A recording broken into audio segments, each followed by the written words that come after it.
नमस्कार, ओम साई राम। मैं सुचिता कुलकर्णी स्वागत करती हूँ आप सभी का साई प्रवाह के इस खास कार्यक्रम में। इस कार्यक्रम के माध्यम से आज हम जानेंगे कि श्री साईं बाबा का शिरडी में आगमन और महोत्सव तक की जानकारी। आज इस खास कार्यक्रम में हमारे साथ जुड़े हैं श्री साई बाबा संस्थान के भूतपूर्व पुजारी श्री बाला साहेब जोशी जी। उनका हम अपने कार्यक्रम में बहुत बहुत स्वागत करते हैं।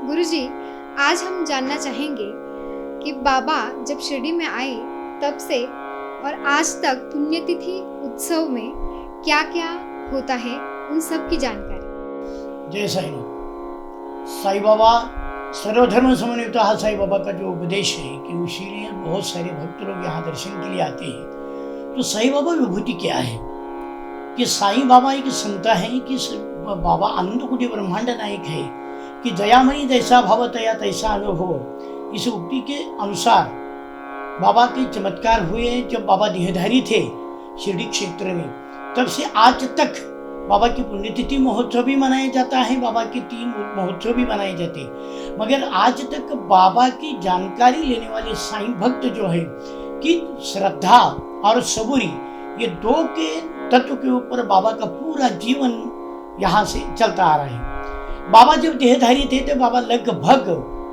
जब द्वारकामय में बाबा बैठे थे तो 60 साल बाबा बैठते थे। निम्ब वृक्ष गुरुस्थान के जो निम्ब वृक्ष है उसमें बाबा प्रकट हुए। शुरू में बाबा किसी से बात नहीं करते थे। 8 साल का बच्चा जब शिरडी क्षेत्र में आया तो ये बहुत आश्चर्य की बात थी कि किसी के साथ बात नहीं करती थी, कि हाँ भिक्षा के लिए नहीं जाते थे, अखंडित नामस्मरण करते करते वहां बैठती थी।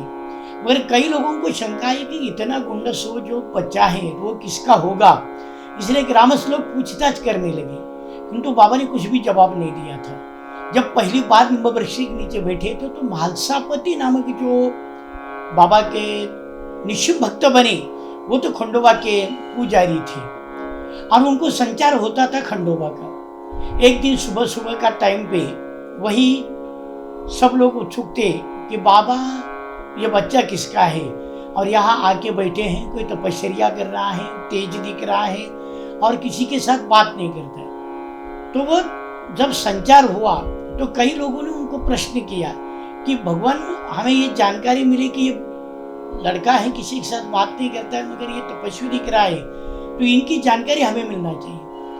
तो जब संचार हुआ था तो संचार में ही उन्होंने बता दिया कि आप यहाँ खुदाई करो, वो बच्चे की सब जानकारी आपको मिलेगी।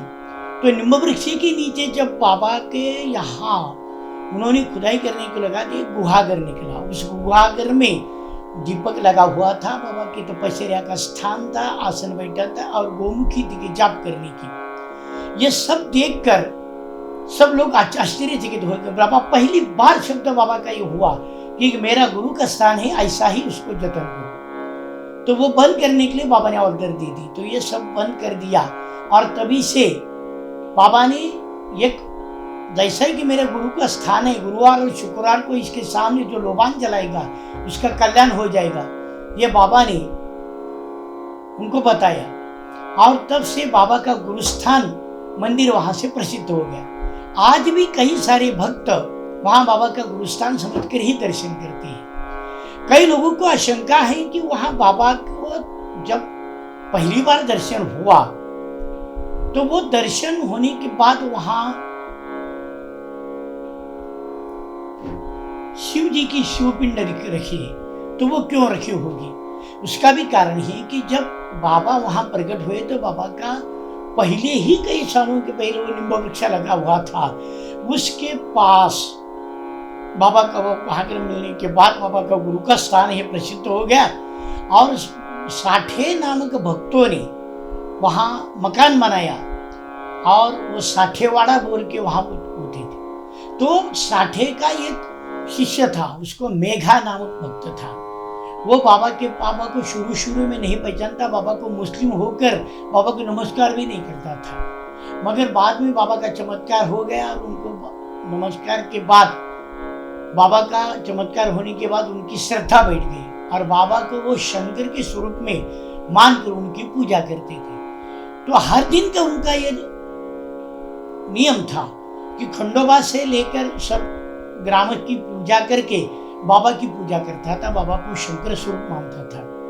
तो 12 साल लगभग उनके बाबा की सेवा की और उनका फलित ये मिला कि एक दिन पूना के एक भक्त रामदास नामक ने उनको शिवलिंग दिया और बाबा को अर्पण किया। बाबा ने वो मेघा को दे दिया कि ये तेरा शंकर है, तू शंकर संभाल। तो तपस्या होने के बाद 12 साल पूरा उनके बाद शिवलिंग बाबा ने स्वयं उनको दे दिया और वो साठिया बने में वो शिवलिंग की पूजा करता था।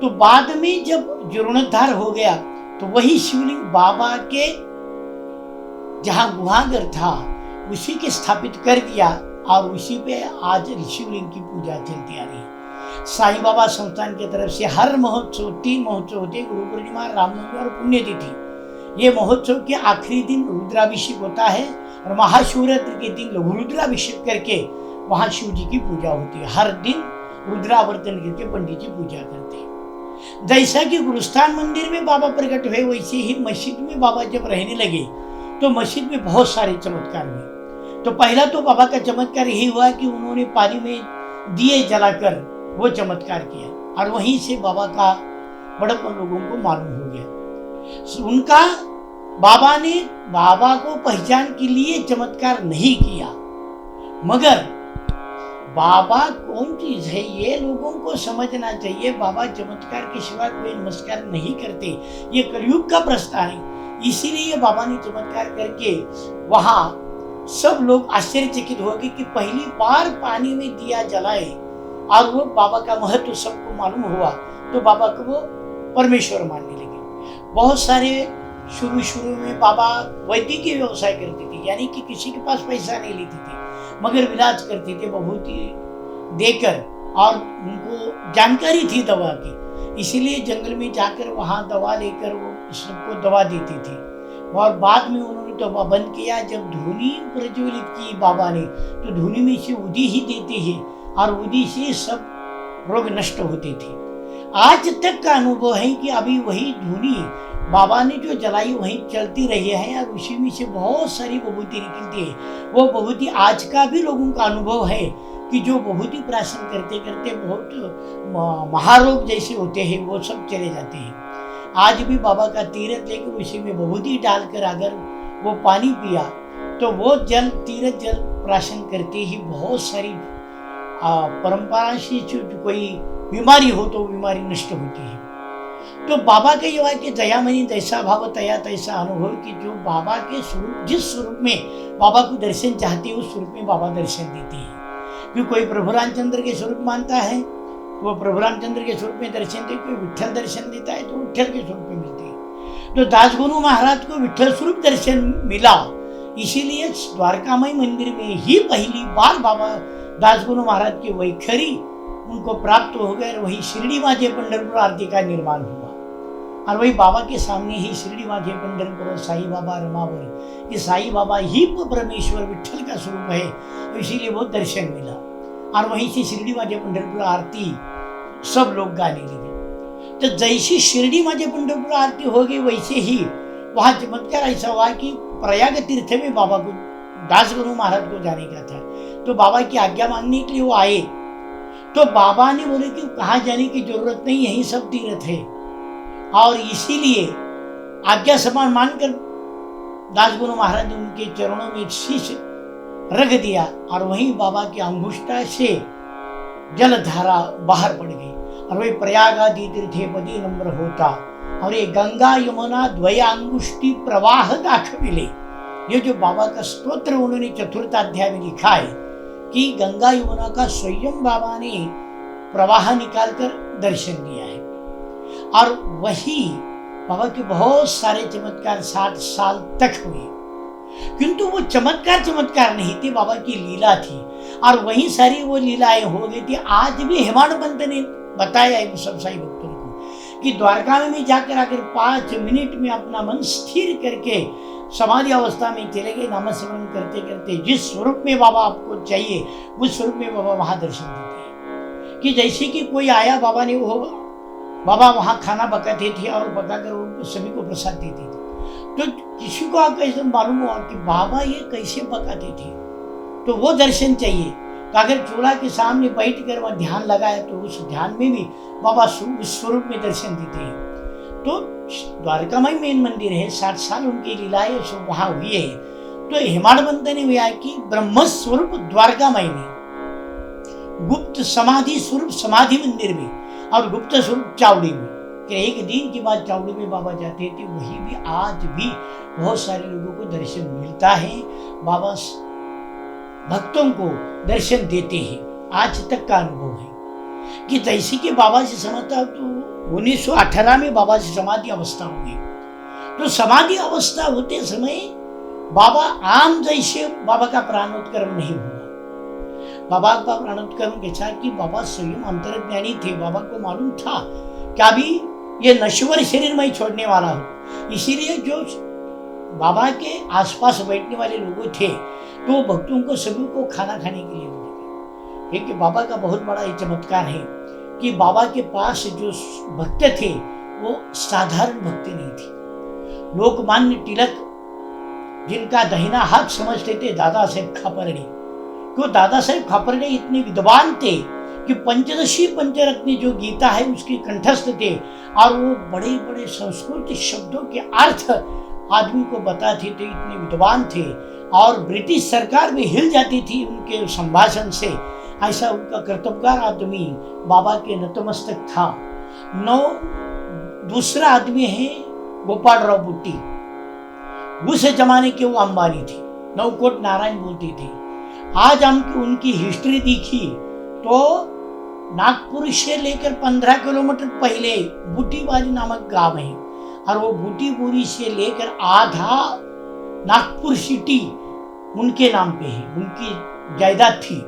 और इतना बड़ा रईस आदमी बाबा के सामने आकर नतमस्तक होता था। दादा साहेब खापर्डे और गोपाल राव बुट्टी, काका साहेब दीक्षित वो मैजिस्ट्रेट थे, नाना साहेब चांदोरकर कलेक्टर थे। जो बहुत सारी विद्वान मंडली की जो बाबा के सामने नीचे मुंडी करके बैठते थे, बाबा को नजर नहीं करते थे। इतने विद्वान आदमी बाबा के आसपास थे। और श्यामा देशपांडे, जिसका माधवराव देशपांडे नाम है, निमोन के रहने वाले थे किंतु यहाँ शिक्षक थे। बाबा के संदर्भ में आने के बाद उन्होंने स्कूल छोड़ दिया और बाबा की सेवा में रह गए। उनके जो पितृव्य थे नाना साहेब चांदोरकर, जैसे नाना साहेब चांदोरकर मैजिस्ट्रेट थे वैसे ही नाना साहेब निमोनकर, तो वो पितृव्य थे, वो रहने वाले निमोन के थे, वतनदार थे, वो सरकारी दरबार में मैजिस्ट्रेट का काम करते थे। वो भी बाबा को भगवान मानकर बाबा की सेवा में जुड़े थे। ऐसे बड़े बड़े आदमी बाबा के सुख में थे कि शुद्ध ब्रह्माचे या पुढे शब्द ब्रह्म ते अपूरे, कि इतने बड़े अनंत कोटि ब्रह्मांड के भगवान के सामने वो इतने बड़े आदमी थे। तो उनका अगर हिस्ट्री देखा, उनका इतिहास देखा, तो इतने विद्वान आदमी बाबा को नतमस्तक थे कि बाबा में कुछ न कुछ होता था। बाबा का परमेश्वर है, दयामयी ऐसा भाव होते थे। बाबा असंबंध बोलते थे मगर बाबा की भाषा ये लोगों को ही समझती थी। अगर कोई आदमी आया तो बाबा स्वयं एक कथाएं बताते थे, उनके पूरा जिंदगी की जानकारी देते थे और उनका भूत काल उनके सामने रखते थे। और आगे आपको क्या करना है वो उपदेश भी देते थे। कि बाबा के ये चमत्कार था कि सहज बोलनी हाथ उपदेश। बाबा किसी को शब्द पांडित्य नहीं करते थे, बाबा क्रियावंत थे। और एक क्रियावंत ऐसा है कि शास्त्र के अनुसार 1000 पंडित जी बोलने वाले होते हैं, श्रीमद् भागवतकार होते हैं, कथाएं बताने वाले होते हैं। तो 1000 अगर इकट्ठा हो गए और वो कथाएं बताते थे तो एक क्रियावंत श्रेष्ठ है कि जो चल के दिखाता है। तो स्वयं बाबा ने भगवत गीता चल के दिखाई है, क्योंकि बाबा क्रियावंत थे। कि बाबा स्वयं चलते थे कि आधी गेले मग सांगितली, स्वयं क्रिया करते थे और बाद में बताते कि तो ये करना। इसका उदाहरण मैं आपको बताऊंगा कि कृष्ण परमात्मा ने युद्ध भूमि में अर्जुन को भगवत गीता बताई और उसमें श्लोक है, अहम वैश्वानरो भूत्वा प्राणिनादिहेमाश्रितः प्राणापानो तथा पचाम्यन्नं चतुर्विधम्। सभी जीव जंतु में हृदय में अधिष्ठाता हूँ, आत्मा के स्वरूप में मैं हूं, ये स्वयं भगवान ने अर्जुन को बताया था। मगर भगवत गीता सभी को नहीं मालूम होती, संस्कृत नहीं मालूम पड़ता, संस्कृत का अर्थ नहीं आता।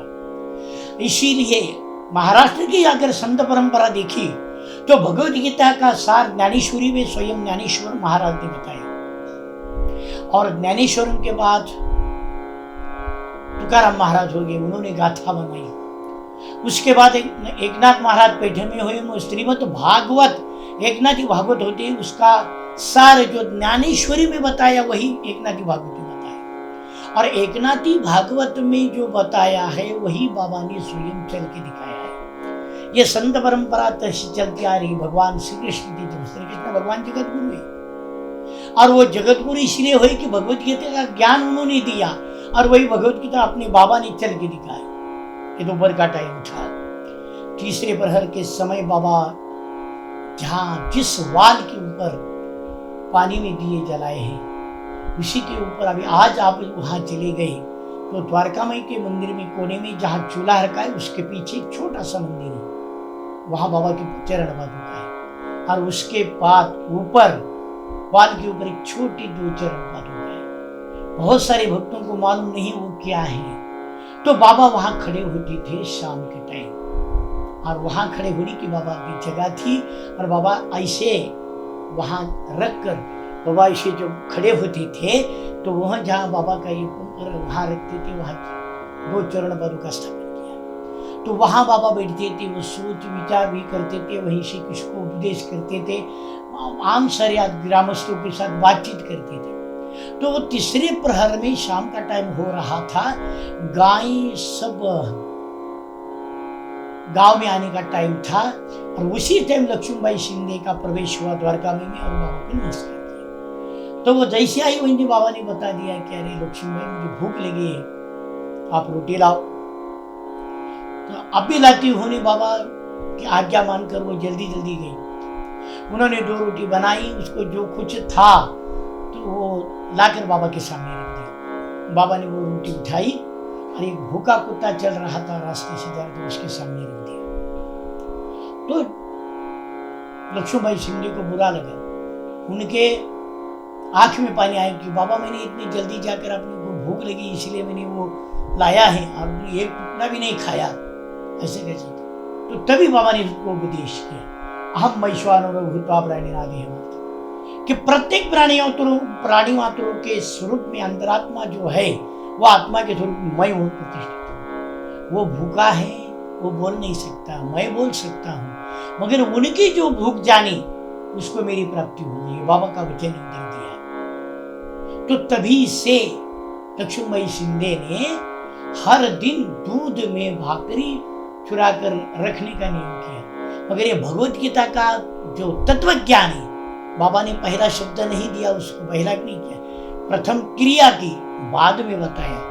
तो ये भगवत गीता का तंत्र बाबा ने चल के दिखाया है। तो बाबा स्वयं भगवत गीता चल के दिखाने के बाबा का अवतार हुआ है। दूसरा उदाहरण मैं आपको दूंगा कि नाना साहेब चांदोरकर के भगवत गीता का अध्याय का अर्थ बताया है।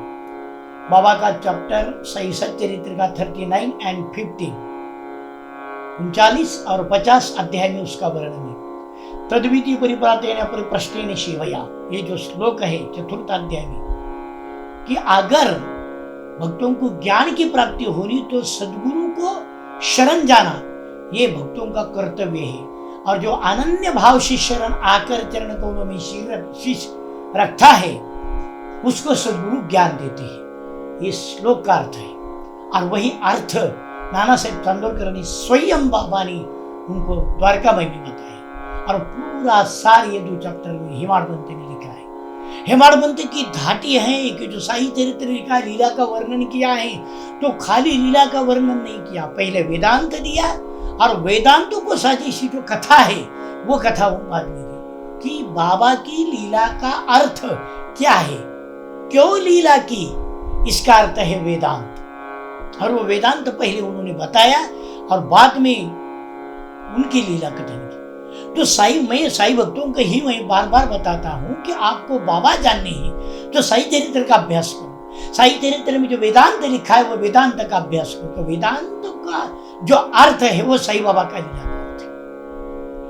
बाबा बहुत सारे चमत्कार करते थे, दर्शन देते थे, दृष्टांत देते थे। आज भी अनुभव है कि बाबा आज भी दर्शन देते हैं और दृष्टांत भी देते हैं।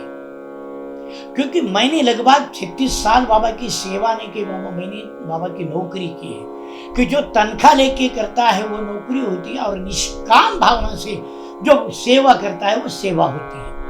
और वो बाबा ने मेरे हाथ से करवा लिया।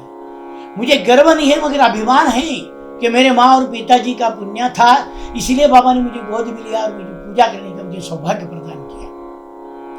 तो ये बाबा का अनुभव, अनुभूति जिसको आती है वो अनुभव मैंने बहुत सारे लिए हैं, बाबा ने दिया है। इसका उदाहरण मैं देता हूं कि आपको आज भी बाबा दर्शन देते हैं। तो जब सर्विस में हो तो बहुत सारे अनुभव आए हैं, तो वो आगे बताएं तो आपका चैनल बहुत बढ़ता जाएगा और आप वो सुनने भी नहीं।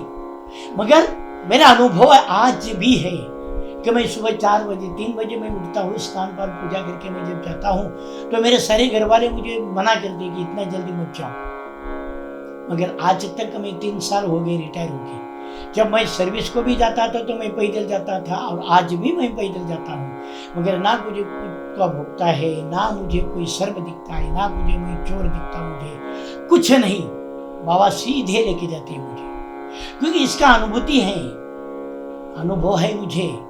एक दिन चमत्कार हुआ था कि आज अनुभव कैसे आते हैं बाबा का, इसीलिए मैं आपका अनुभव में देता हूँ कि मैं जब जाता था तो एक दिन ऐसी घटना घटी कि मैं सर्विस में था। हमारा चौकीदार है, वहां से यहाँ से वो जाता था बाइसिकल पे, मगर वो बाइसिकल पे जाते जाते वो जहाँ रेलवे का गेट है वहां से जाता तो वो 2 आदमी बैठे थे। उन्होंने उसको खाली भी प्रश्न किया कि बा आप क्यों बैठे हो, उसका प्रश्न नहीं पूछना था। मगर वो उठे, उनको पकड़ लिया, उनको 2 झापड़ दी दे, तुझे क्या करना, मैं इधर बैठा हूँ। और उसको जो खिसा में पैसा था उसने ले लिया। अभी ये बात उन्होंने वो बता दी, हंसते हंसते हमने सुना लिया। हमने उसको बातों बातों में हो गया कि यार तू किसी लिए उधर कर, अपने खाली भी चल निकला रास्ते। किंतु दूसरे दिन मेरा अनुभव ऐसा है कि मैं जब दरवाजे से बाहर पड़ा, मेरे दिमाग में वो बात आ गई कि वो आदमी उनको मिले थे तो मुझे भी मिल सकते हैं। तो मैं रास्ते तक जाने तो कुछ नहीं हुआ, मगर जब रास्ता मैं पार किया और वो साइड में चलने लगा तो मेरे पाया लखड़ने लगे, भीतर डर उत्पन्न हुआ कि अभी मैं कैसा जाऊं। जैसे जैसे वो आती तो मेरी स्तवन मंदिर बढ़ती जाता है। तो जैसा मैंने रास्ता पार किया तो ऐसा एक बड़ा पुत्र मेरे साथ चलने लगा था। कभी मैं ऐसा चल के जाता था, कभी वो इस हाथ को मुंह लगाता था, किसी हाथ को मुंह लगाता, चक्कर चला के चलता था। तो जब भोजन ग्रह का वो चौक था वहां तक आया, मुझे कोई नहीं डांटा, नहीं मुझे मिला नहीं, मगर मैं वहां खड़ा हो गया, पसीना पिछना कुछ के शांति से देखा। अभी मैं शिरडी में आया हूं और तो देखा तो गायब, दूर दूर तक देखा मगर कितने किसी नहीं देखा। तो मगर मुझे मेरे बाबा मेरे साथ आए थे, आज भी मेरे बाबा साथ मेरे आते हैं। बहुत सारे हमारे घर वाले बोलते हैं कि उनको डर लगता है कि वो चोर आते हैं, व्याघ्र आते हैं, वो आते हैं। मुझे कोई दिखता ही नहीं ना, क्योंकि मेरा हृदयस्थ भगवान मेरे साथ होता है। ये मेरा अनुभव है, अभी भी है। अभी भी मुझे कुछ डर नहीं लगता, मैं सीधा चला जाता हूँ। बाबा मुझे लेके जाते हैं, जब तक मेरे पैर अच्छे तब तक बाबा लेके जाएंगे, तब तक मैं छोड़ूंगा नहीं दर्शन। सुबह का दर्शन तो मेरा होता है। आज भी बाबा अनुभूति देते, आज भी 2005 साल में ही झोपड़ी मुझे कुटी मिल गई, तब मेरी वाइफ का अनुभव है कि वो मुझे बताती थी कि मैं एक दिन हम शाम के टाइम बैठे थे तो वो बोलती थी कि वहाँ हम रहते तो हर दिन मैं बाबा के दर्शन कर जाती थी, काकड़ा आरती करती थी। अभी बाबा ने इतना दूर घर दिया तो मैं बोला अगर तेरी श्रद्धा हो तो इधर मिल जाएंगे। ऐसा हमारी बातों बात चल रही थी कि हमारे दोनों में से बीच में से एक आदमी जाने का हम क्या ऐसा लग गया कि हमारा श्वास जैसा लेता है ना आदमी, वैसा श्वास ये बोला बाबा है, और ऐसी महक आई मोगरे के फूल की। तो ये बाबा ने अनुभूति दी कि मैं अभी भी अगर पुकार लिया तो मैं इधर भी दर्शन देता हूँ। तो आज हमको अनुभूति आती है, आज भी बाबा दर्शन देते। तो बाबा का समाधि अवस्था होते समय जो बाबा के आसपास लोग थे वो सब उनको खाना खाने के लिए बाबा ने भेज दिया। मगर जब बाबा का अंतिम समय आया तो लक्ष्मीबाई शिंदे बाबा के पास थी। तो बाबा उठ के बैठे। लक्ष्मीबाई शिंदे को आशा हो गई कि बाबा का भी ठीक हो गया। तो बाबा ने अपने खीसे में हाथ, पॉकेट में हाथ डालकर 9 रुपए दिए। पहले 5 और दूसरे बाद में 4, ऐसे 9 रुपए उनको दान दिया।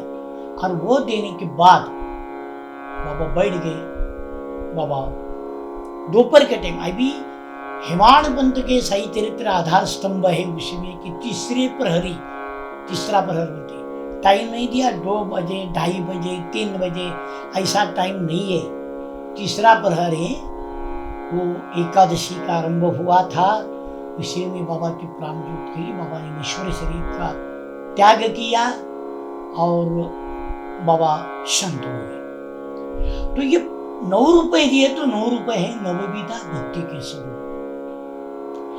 इसका एक मतितार्थ मैं बताता हूँ कि जो किसको मालूम नहीं है वो है कि जो एकनाथी भागवत में, श्रीमद् भागवत में जब कृष्ण भगवान का अवतार समाप्त हो रहा था तो उद्धव उनका पास बैठे थे। उद्धव ने उनको प्रश्न किया था कि भगवान आप जा रहे हैं, द्वापर युग नष्ट हो रहा है, कलयुग का आरंभ हो रहा है, तो हमकी स्थिति क्या होगी, हम क्या करें?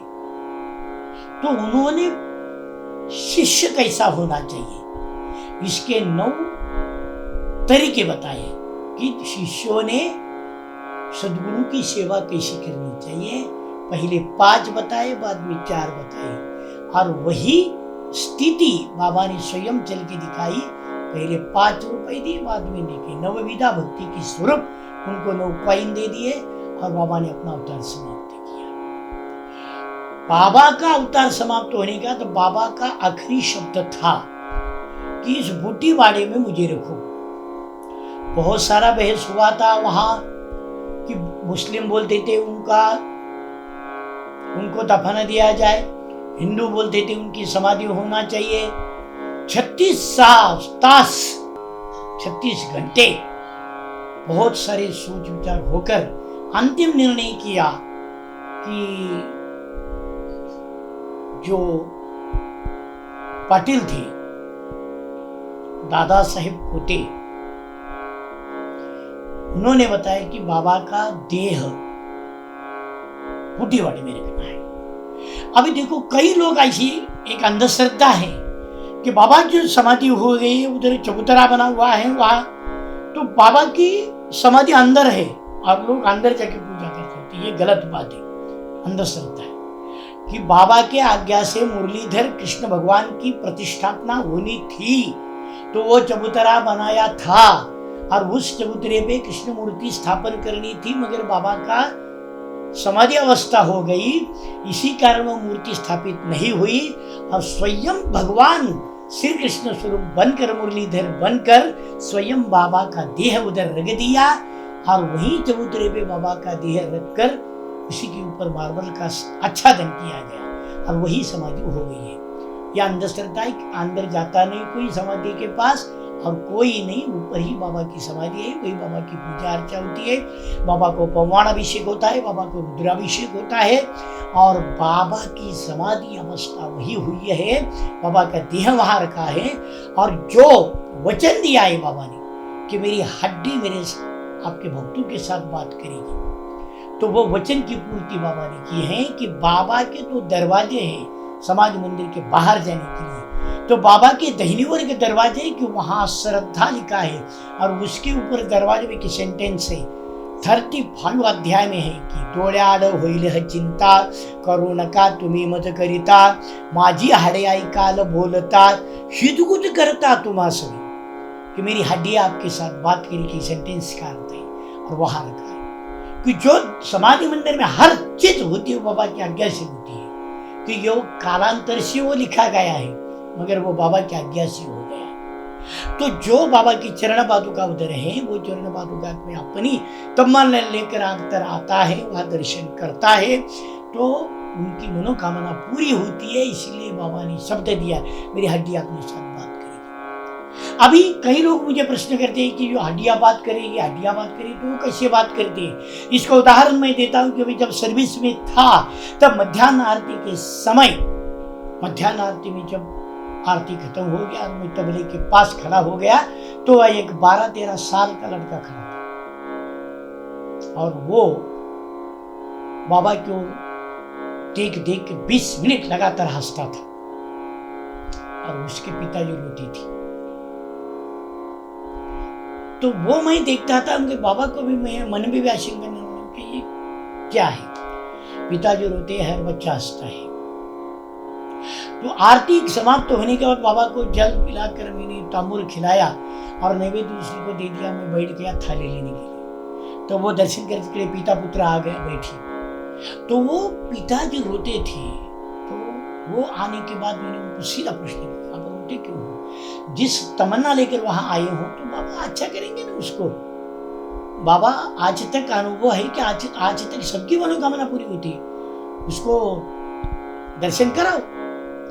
तो उन्होंने उसका माथा बाबा के चरण कमलों में रखाया और स्वयं दर्शन करके बताया, पंडित जी मैं यहाँ इसीलिए आया था कि मेरा 12 साल का लड़का हो गया है, आज तक बचपन से लेकर कभी भी वो बच्चा हंसा नहीं और आज वो हंसता था, लगातार 20 मिनट हंसता था। और ये मेरे आंसू हैं, वो आंसू आनंद के आंसू हैं कि मेरा लड़का हंसता भी है, पहली बार मैंने हंसते हुए देखा।